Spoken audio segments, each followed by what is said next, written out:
exercises. So dito sundan yung iba't ibang combination natin. So ang combination natin ngayon ay ang abaniko, then sungkite. So usually ang abaniko, from practicing the abaniko, ay ginagamit yung cane twisting, yung ganito. Alright? And then exercises, abaniko exercises.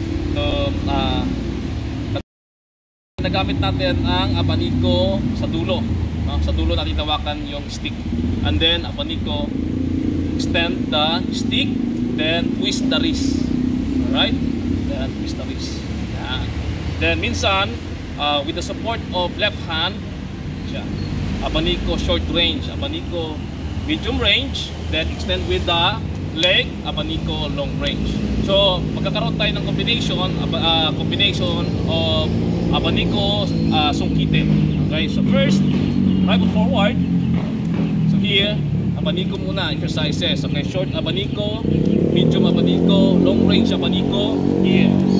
Alright, so exercises. Okay. Yan. Tingin. So, ito lang yung kaliwa natin ay lang. 1, 2, 3. Okay, 1, 2, 3. 1, 2, 3. 1, 2, 3. Then, sungkite. 1, 2, 3. Then, tayo, duplete. Then, sungkit. Okay, abaniko, sungkit. Abaniko, sungkit. So, from here, abaniko, duplete, sungkit. Boom, sungkit. Here. Okay, side, abaniko, sungkit.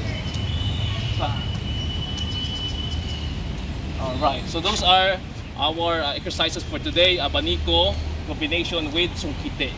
Bam. Here. Bang. Okay, abaniko with sungkite.